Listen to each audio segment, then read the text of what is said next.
Hey there, so it's Pastor Tabitha Purple doing our videos. Today has been a really interesting 24 hours. In this 24 hours, we learnt of a young man whose life was taken. He was running, just going for a jog, something that people have been encouraged to do the world over. Encouraged to take their half an hour to an hour's exercise and go for a jog outside. And this beautiful soul was running, and you see the park and the green streets, and suddenly you see something come into view. And it takes his life. Two human beings, two white people get out of a car, and they shoot him multiple times. He grapples for his life, and then he falls to the ground dead. Following that news came the news in England that people of colour, black people, particularly black men and women, were 4.2 and 4.3% more likely to die from corona. And it bothered me. It's just been bothering me all day. All day. Every time I see a message that says, hey, look how much we're learning because of corona. I'm really finding the value in people. I'm finding the value in relationships. I'm finding the value of the people I missed. You know, look at these wonderful workers who are going to work and they're keeping our country running. Look at all the lessons we're learning. And when I look at the situation, I wonder how much we've actually learned. How much have we actually changed? How much of our selfish intentions, how much of our thinking is actually being affected when it's so easy for someone to be lynched effectively? When it's so easy for people to go unnoticed and die? There was a story recently in the newspaper that said an older gentleman went in with some complaints to hospital and his daughter went with him. And when she went in, she was looking to stay with him the whole time because she wanted to make sure, because he was ill, he had an advocate. He didn't have corona. He had no symptoms of corona. But when they wanted to admit him, they wanted to admit him to that ward. And she fought tooth and nail to make sure her father didn't end up there because he did not have corona. And should he have ended up there, he would have died. And other statistics, 4 times more likely because he needed an advocate.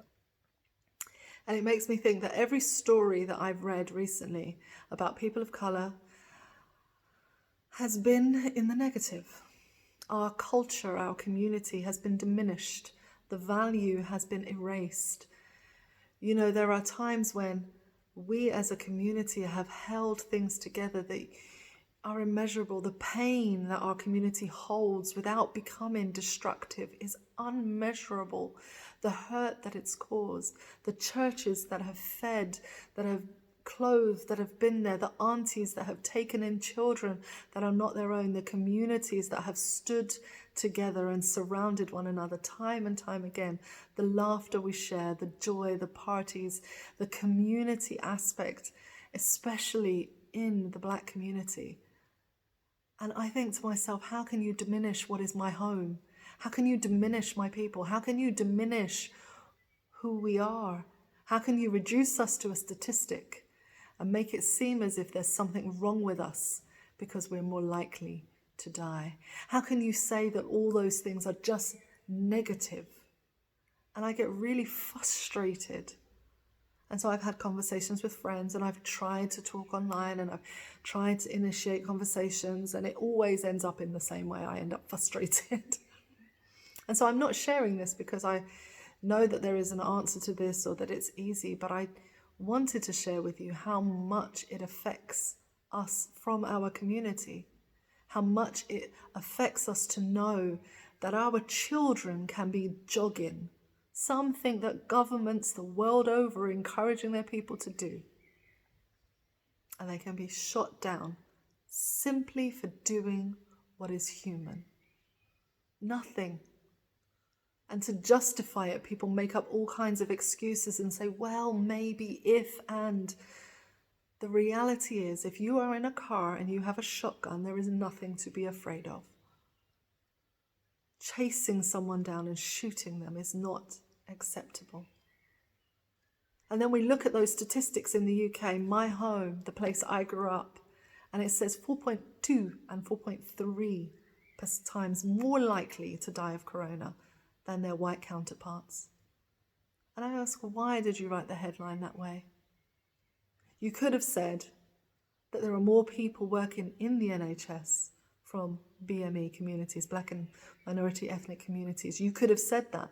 And therefore their service has meant they are on the front line and are more likely to contract and die from corona as a result.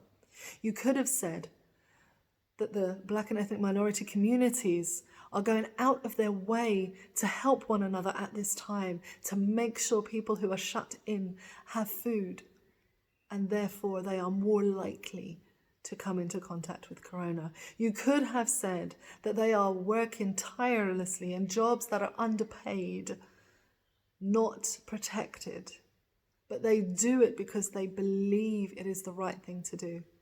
And so they are more likely to come into harm. We need to protect them.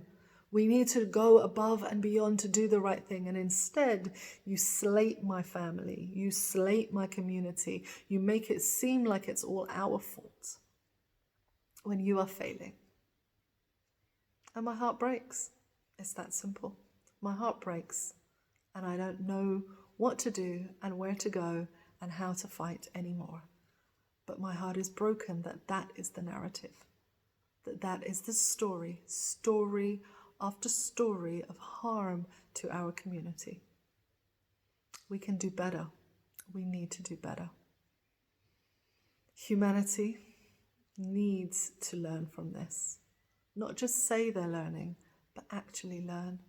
Not just treat people badly, but actually do the right thing. Feel the pain and do it anyway, because it's the right thing to do. I don't know about you, but I'm tired and I can't keep doing that. But that's just my reflection on the last 24 hours of dim and awful news today. God bless you. Take care. Bye-bye.